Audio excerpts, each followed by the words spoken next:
女人因为长得丑备受欺辱，走投无路之下打算上吊自杀。我阿丑活着太累了。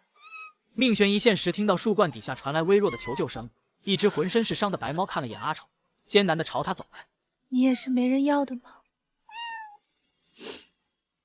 走吧，咱们回家一起活下去。白猫燃起了阿丑活下去的盼头，那满腹心酸的过往在此刻豁然释怀。以后你就叫白月吧。白月第一次放下对人类的敌意，他明感知前路艰难，却仍选择陪着阿丑。先前她嫁给王屠夫，差点要了命，现在还敢回来？你们快看她怀里那只猫！没关系，别理他们。阿丑早已习惯村里人的嘲讽，眼下他只关心白月什么时候能痊愈。疼吗？忍一忍，很快就好了。好了，你要是能活下来，咱们就一起过日子。白月在阿丑的细心照顾下恢复得超快，第3天就能跳到灶台上听他讲娘亲活着的往事。后来阿丑每天都被一阵舒心的呼噜声叫醒，他睁开眼静静地看着白月，那美妙的声音似乎能治愈一切。这日阿丑如往常一样打水洗脸，无意间瞥见水盆里映出的容颜。这是我。容貌蜕变后，阿丑也慢慢开朗起来。村里姑娘却谣传他和精怪做了交易，阿丑对此毫不在意。可爱慕虚荣的赵金凤很快登门探望，眼见阿丑容貌大变，妒意瞬间涌上心头。娘子，您这一整天都没说话，可是身子不舒服？哎呦，你看看那个阿丑，一个满脸胎记的穷丫头，怎么就突然变得那么好看了？我花了那么多银子买胭脂水粉，养了这么多年，居然还比不过她。赵金凤的话一下勾起了贪财好色的丈夫，他趴在阿丑家的门缝查看，对阿丑的美貌垂涎3尺，最后没忍住直接进院调戏。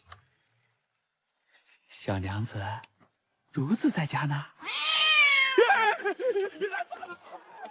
赵金凤被丈夫气得直跺脚，她容不得旁人比自己漂亮，眼珠一转便有主意。夜里去水边那块洗衣的青石上做个记号。第2天洗完衣裳回来的阿丑，手上脸上开始起疹子，又红又肿。阿丑疼得抱着白月哭了半天。白月趁阿丑睡着舔了舔他的脸，一晚上红疹全消了，皮肤也变得更加白嫩。赵金凤得知消息，气得心口发闷。翠儿，去查。翠儿在阿丑家附近蹲守了3天3夜，终于发现了端倪。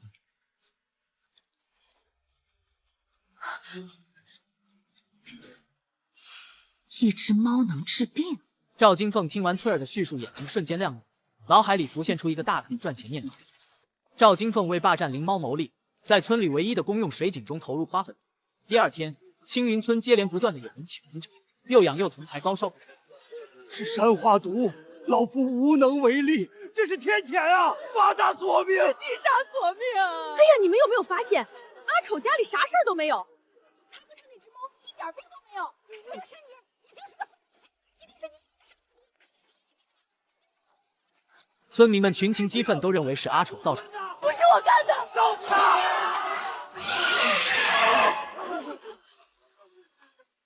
我能治好你们。不说话了，妖怪，他是妖怪！你们中的不是瘟疫，也不是山神的惩罚，而是多种花粉混在一起所致的花粉毒。你能解？不出半个月，5脏6腑就会被侵蚀。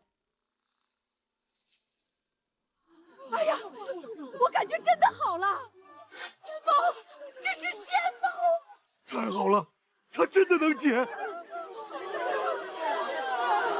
白月催动灵力，借着呼噜声为病人治疗，不到1炷香的时间便痊愈。赵金凤躲在人群中盘算下一步计划，眼见白月脚步虚浮，知道计划得逞。差不多了，他在陈老太那里，治完就只剩最东头刘婶子家了。你趁他最虚弱的时候下手，记住动作要快，别让人看见。赵金凤反复思索，唯恐阿丑中途去找白月碍事，便特意备了1篮鸡蛋前往阿丑家，以此来拖延时间。阿丑妹子，姐姐这些年对你不够好，你别往心里去。今天村里出了这么大的事儿，要不是你的猫，咱们全村人就完了。姐姐是来谢你的，也是来给你赔不是的。你拿回去吧，我不需要。另一边的白月赶到最后一户刘婶家，耗尽仅剩灵力治好他儿子。谢谢你救我孩子。归途之中浑身酸软乏力，终究体力不支瘫倒在地。一直藏在暗处窥伺的孙旺财见周遭无人，立刻冲出来掳走了白月。此时阿丑看白月还没回来，急匆匆地送走了赵金凤，连忙出门寻找。呸！以后它就是我的招财猫了。着急的阿丑跑到刘婶家查。他已经走了快1个时辰了。阿丑心头骤然慌乱焦灼，不顾一切的四处翻找。白月，白月，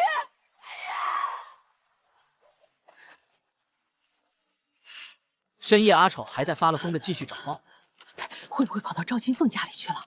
我刚才看见他男人拎着一个笼子从陈老太那边过去，鬼鬼祟祟的。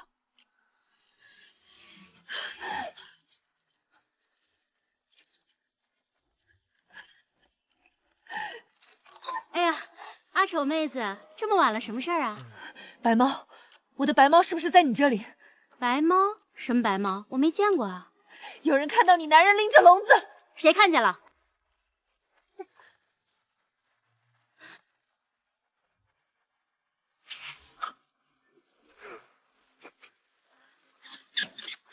你看，我说没有吧，妹子，猫都爱贪玩，说不定明天就回来了。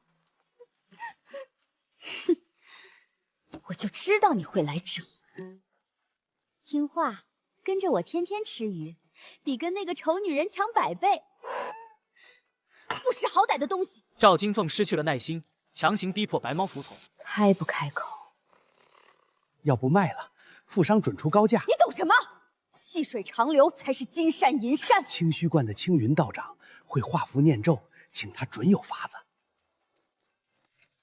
孙旺财，下山，走吧。灵猫修行至少300年，它的血是极难得的药引，对以秘制药方，可治百病。有劳道长了。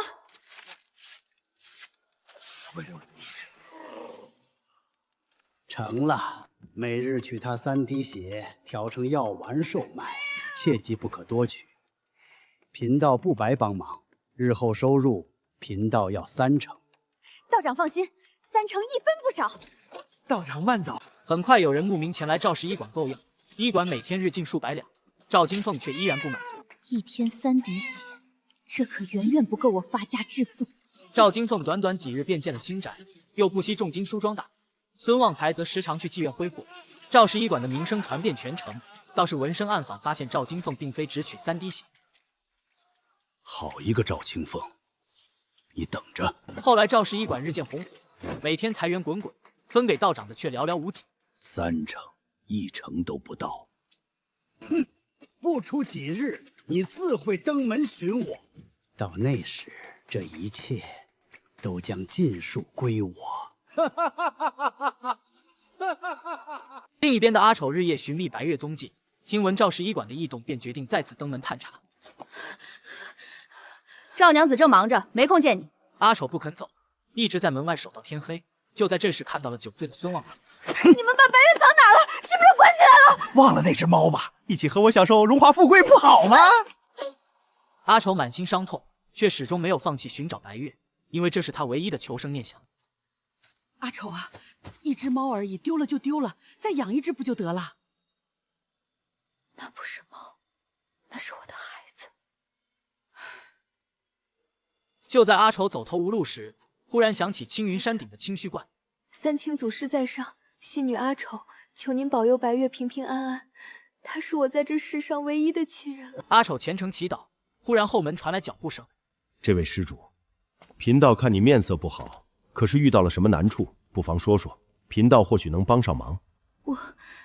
我的白猫不见了。你说的那只白猫可是通体雪白，额头月牙，眼睛是琥珀色的。道长怎么知道？贫道近日云游，曾在孙家医馆见过这样一只白猫。贫道起初以为那是孙家的，现在看来，原来是施主你的。哎，施主莫着急，那灵猫被困太久，精气耗损严重。贫道有凝聚符，专为灵物补气提神。你若能贴在那猫额头上，让它精神大振，自能逃脱。此符效力猛，猫可能会有片刻躁动，但那是灵力复苏的正常反应。多谢道长。赵金凤，我等着你主动来求我。阿丑下山后并未贸然行事，他先悄悄摸到孙家医馆附近，等到入夜再顺着院墙按照道长交代的位置动手。白月，我的孩子，是娘来晚了。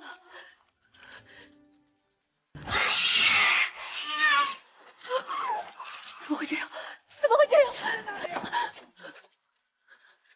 哟，这不是阿丑妹子吗？大半夜的跑到我家来，是不是想我了？你来了也好，省得我去找你。当家的已经睡了，就咱们两个好。我就知道是你。这是我的孩子，我的孩子，是你偷走了我的孩子。你的？现在他是我的赵金凤。你听好了，这只猫是我赵金凤的摇钱树，谁也别想带走。你把它偷走，就是断我的财路，断我财路的人都得死。求求你，放了我的孩子。放了他？这猫一天给我挣多少银子？你带走了，我的财路就断了。就你也配？这猫活着是我的，死了也是我的。你人跟猫都别想再碰！碍事的东西！你还愣着干什么？把这贱人的尸首拖到后山埋了，手脚干净些，别让人看见。以后再没人挡我的财路了。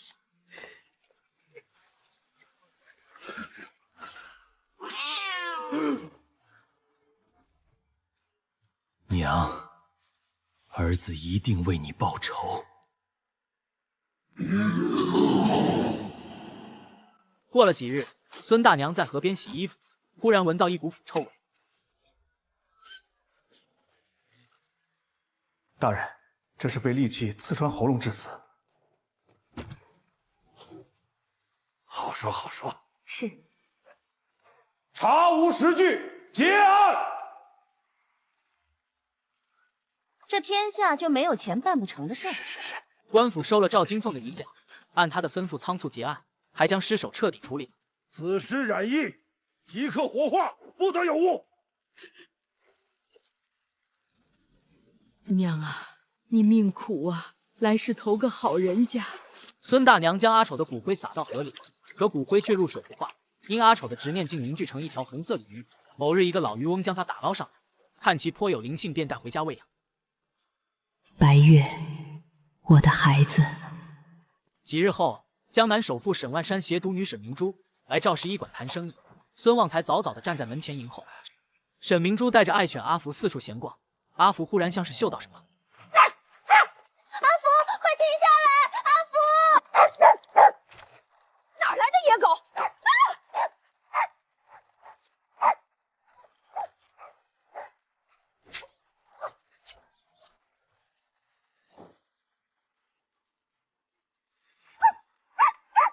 阿福，你到底怎么了？这是别人家了，我们不能进去。乖，和我回去，爹爹该着急了。爹爹还在忙生意。我和孙家医馆敲定了一桩药材生意，他家医术很好，我的老腿疾都治好了。往后药材到了，我也给你配些补药。这般管用，那我可得试试。阿福今日举动有些不对劲。阿福向来乖乖，想必是路上闻到了什么古怪晦气，才这般不安。不早了，你带他回房歇息吧。是，女儿告退。夜晚，阿福看沈明珠已经睡着，便偷偷溜出房间去救白猫。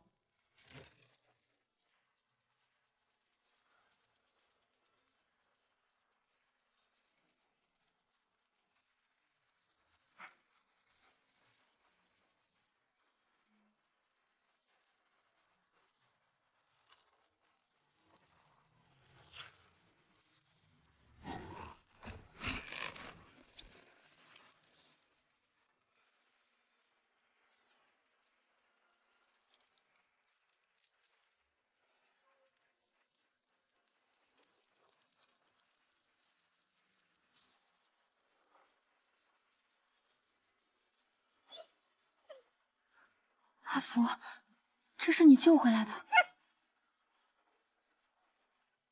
可怜的小家伙，你怎么伤成这样？沈明珠给白猫处理完伤口后，却依旧不见它好转。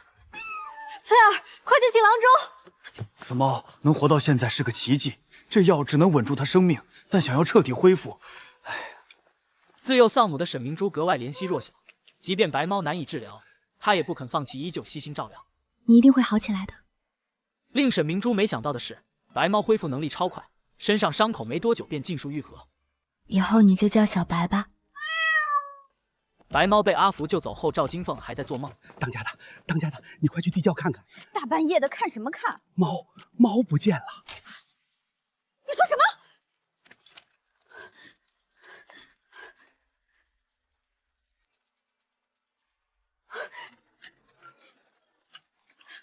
我也不知道啊，我刚路过地窖想看一眼，就发现没了。没用的东西！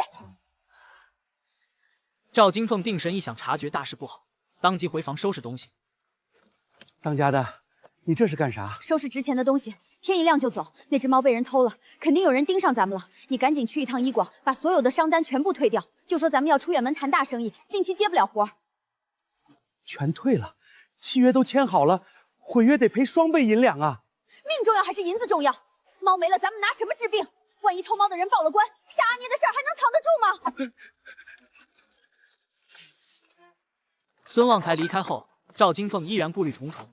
她换好衣服，重新梳理好妆容。我不能这么直接走。管家，最近几天我要和老爷出远门谈生意，医馆先关掉，府里的事就暂由你来打理。是夫人。赵金凤深思熟虑良久，又叫来2个心腹。来，你们2个给我查，近几日有没有陌生人进村？谁家刚养了白猫？要是那猫已经死了，也给我把尸体带回来。是。赵金凤安排妥后路，连忙收拾所有值钱的金银细软，同时让孙旺财备好马车，趁着夜色，2人偷偷将财物尽数装运上车，去往清虚观找青云道长。有这些钱财在手，老娘早晚能翻身再起。道长救我！赵施主，何事惊慌？猫被人偷了，那只白猫昨天晚上被人偷走了，肯定是有人盯上咱们了。万一捅到官府去，咱们就完了。道长您神通广大，快帮帮我们！赵施主，贫道早就说过，因果报应的事儿说不清楚的。你赚了那么多银子，分给贫道的却连1成都不到，如今出了事，倒想起贫道来了。道长，这3箱都给您，您帮我这一次，往后我赵金凤这条命就是您的。赵施主这是做什么？贫道是修道之人，岂是贪图这些黄白之物？不过施主有难，贫道也不能袖手旁观。这样吧，你先在观中住下，贫道自有办法处理。多谢道长。在贫道面前耍花样，还差得远呢。白猫看似已然痊愈，可体内受符箓禁锢，身子孱弱，极易染病。小姐切莫太过伤怀，反倒熬坏了自己身子。这些日子你为小白劳心劳力，连回家探望父亲都耽搁了。这点钱你拿着，替我向令孙问好。爹，怎么不穿女儿给你买的新衣服？这件还能穿。你回来了。爹，小姐救的那只灵猫怎么胃都不见彻底好转？老父亲听了女儿讲述灵猫的事后，心情一下变得沉重起来。他想起了那条通灵性的小鲤鱼。你是想走？你是想去救那只猫？带走，给那只白猫补身子。这鱼有灵性，它自己想去的。爹，这可是您的心头肉。让它去吧，它想去的地方留不住。翠儿临走时又偷偷给父亲放了些自己的私房钱，带着小鱼回到了沈家。小白，快过来看看。白猫似乎感应到小红鲤鱼就是母亲，始终不肯吃下。我的孩子，娘是要帮你解除禁锢。阿丑用灵力强行催动白月张开嘴巴，他想再次用自己的生命就好了。当晚，白月借助圆月之力快速提升修为，他的灵力瞬间爆发，最后竟直接化形成人。在下姓白，单名一个月字，多谢小姐救命之恩。你是小白？白月将前因后果娓娓道来。他与阿丑在歪脖树下相识，赵金凤妒恨加害致使阿丑惨死，他自己也饱受囚禁折辱。阿福的叫声像是在为他作证。赵金凤也太狠毒了，还有那个道士。白公子，你放心，我一定会帮你。明珠，爹跟孙家签了1年的药单大单，够咱们沈家药行在府城再开3间铺子。爹，我有件事要跟你说，关于白月的事。沈明珠坦白了一切始末。那孙家医馆现在没了白猫，肯定拿不出药材了。明珠，你莫不是被什么妖物迷了心窍？那孙家医馆我亲眼看了，药材足，生意旺。赵青凤也是个能干的主妇。你说的那些，我说的都是真的。老爷，孙家医馆的管家来了，快请。沈老爷，对不住，我们东家突然说外出谈大生意，所有药材订单全部取消，这是退单契书，请沈老爷过目。原本半信半疑的沈万山瞬间僵住，他立马想到女儿刚说的话。你说那个白月，带爹去看看。沈万山见了白月，听了他的讲述，看了他琥珀色的眼瞳，愤恨至极。那对夫妻，还有那个道士，一个都跑不了。沈万山即刻写信差人急送回来。次日，知府便率众衙役赶到青云村，孙家医馆大门紧闭，差役们翻墙进去搜遍每个角落，在后院的地窖里发现了残留的毛发和血迹，枯井里还找到了阿丑的衣服。大人，枯井中寻得死者和孙旺财衣物，恐有辱尸恶行。最后，官府发出抓捕公告。孙大娘见到，讲述了所有经过。去年秋天，赵金凤确实来买过一包花粉毒，说是毒老鼠用的。当年瘟疫终于水落石出，张县令受贿的事情已被查获。你身为县令，收受贿赂，徇私枉法，明知阿丑含冤，还草草结案，罪无可赦。本官判你革职消名，永不录用，追缴全部赃银，流放3000里，终生服苦役。张县令尽数认罪，赵金凤与孙旺财却始终下落不明。娘，我来看您了，是我没能护住您，让凶手至今逍遥法外。白公子别太难过，官府定会捉拿归案。我知道他们藏哪儿了。在哪儿？我知道他们藏哪儿了。在哪儿？真到那一步，咱们就去清虚观找那个老道士。他是修道之人，官府不敢轻易动他。那万一老道士不答应呢？他收了咱们的银子，不会不答应的。道观那地方天高皇帝远，才是最好的掩护。那我们赶紧带人去。不能打草惊蛇，那个道士修为不低，赵金凤又是个聪明人，他们若提前察觉，随便钻进山里就没处找了。那该怎么办？我们让官阶兵分2路，一路从正面登山，大张旗鼓，把他们的注意力全吸在前面；另一路从后山绕上去。沈明珠听后立马出发去找父亲帮忙，而另一边的青云道长正打算用法术追查白猫。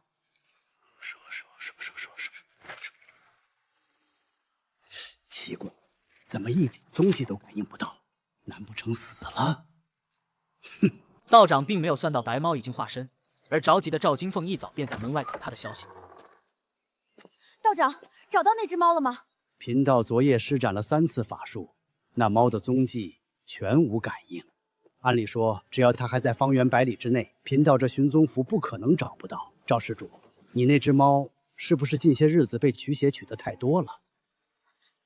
也没有太多，就是病人多了些。那就对了，它原本灵力就不算深厚，又被封印压制了大半，连日取血早已伤及根本。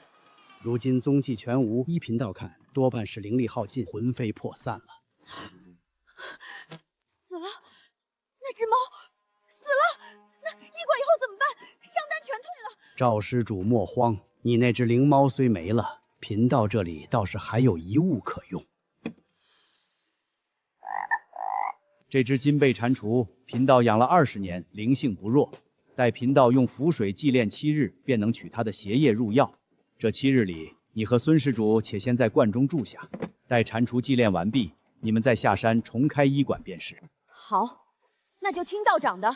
不过赵施主，此一时彼一时，这只蟾蜍是贫道的命根子，用了它，日后医馆收入，贫道要占50%。好，道长的计谋终于得逞。他安排2人住下后，又打起了新算盘。50%，等你们把蟾蜍的药单生意做起来，那几箱金银和你们的命，这个道长不能全信，我得给自己留点后路。沈万山动用了官场上所有的人们，3路兵马同时出入，一队去青云村封锁孙家医馆，一队去各大码头的港口拦截。白月和沈明珠带10几名精壮捕快，沿着山路向清虚观进发。很快，阿福带领着他们来到了清虚观。观里正院内只有几个小道士在清扫。就在白月疑惑之时，阿福忽然狂吠起来，朝着道观后方冲了出去。这死婆娘，管得老子连酒都喝不痛快！你们干什么？我请了道长呢，道长会保。无量天尊，贫道在此。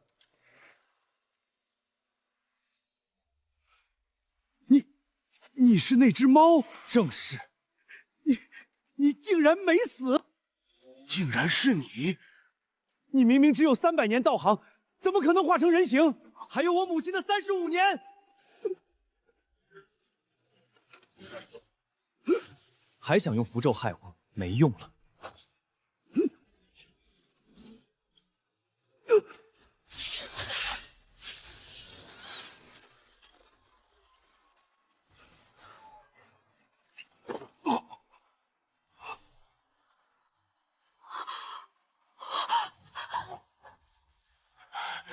休得猖狂！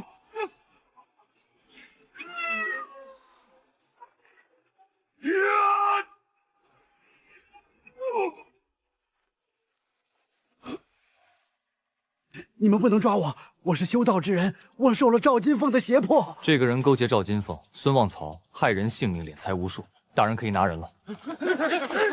我不知道他会死，贫道只是给了他一张符，谁知道他……闭嘴！不是我，都是我老婆的主意，和我没关系。哼，带走！娘，我很快就能为你报仇了。大人，院子里外都搜遍了，没有找到赵金凤。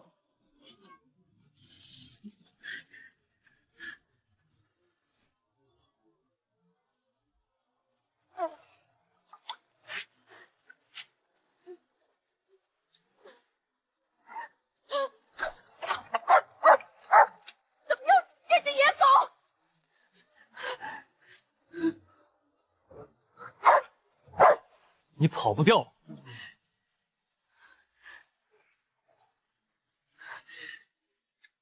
我赵金凤这辈子从不认输！娘那个臭八怪死在我手里，你也被我关了那么久，就算今天死在这里，我也不亏。我娘这辈子没有害过任何人，你投毒偷猫，取我的血杀我娘，你夜里睡得着觉吗？睡得着？怎么睡不着？他那样的人也配有人惦记？长得丑没人当小，不丑的别该让人见着。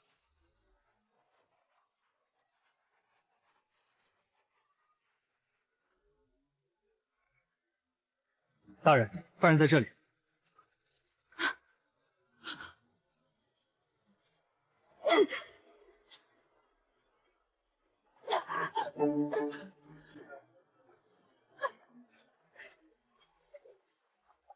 我不能死在这里，我还有钱没还完。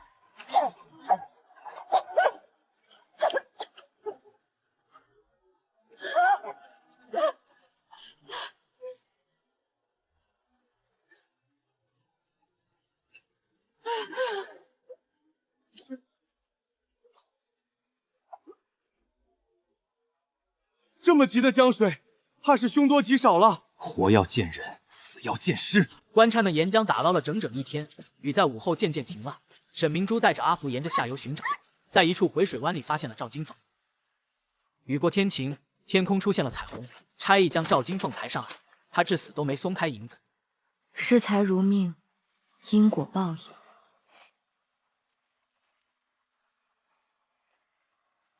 娘，我终于替你报仇了。大人，清查清虚观，查获10万余两赃款珍宝，皆是青云道长多年欺骗信众搜刮所得。你可认罪？你为赵金凤画符封印灵猫，误导加害阿丑，致其身死，罪证确凿，你可认罪？贫道乃是方外修士，世俗律法管束不了我。一派胡言！你修的哪是大道，分明是贪婪邪道！你敛财害命，作恶多端，判斩监后，全部家产查抄充公，封进清虚观，观中道众尽数遣散还俗。大人，小人全都招。一切都是赵金凤指使的，他偷猫虐猫，害死阿丑，皆是他所为。我本心并不想作恶。哼，你助纣为虐，何来本心？孙旺财恶行累累，判斩立决，秋后问斩。孙旺财被行刑那天，白月站在人群里，当看到他身上疤痕时，忽然想起他曾经下山觅食被一个男子陷害，他当时神志不清，没认清他面容，拼了命挣脱逃到青云村外的那棵歪脖子树下。原来是你，造化弄人啊！阿丑啊，是哪里的孙子，我们才知晓，你才是这世上最善良的人。当年若是与白毛舍身相救，我们全村人早已没命了。往日是我们误会你，亏待了你。孙家医馆拆除后改成小祠堂，供奉阿丑牌位，村民还摆了招财猫纪念他。而白月在青云村盖了一间小木屋，沈明珠隔三差五就来看他。谢谢你，救了我。过了几个月，沈明珠主动表白，白月也早已心生爱慕，二人情投意合，决定一起成婚。吉时已到，新人拜堂，一拜天地，岁岁长安；二拜高堂，福寿绵长。夫妻对拜，白首不离。娘，以后我会好好照顾他，护他安稳，伴他余生。娘，往后我会常行善事，广积功德，唯愿娘亲来世能平安顺累。后来两人在青云村成了人人羡慕的伴侣，阿福也成了家，有了自己的妻儿。白月在院中养了几条鱼，其中一条通体金红的锦鲤，极通人性。二人在池边静坐闲谈，便摇着尾鳍缓缓游来，犬吠声声，笑语融融，人间温柔烟火，尽数圆满。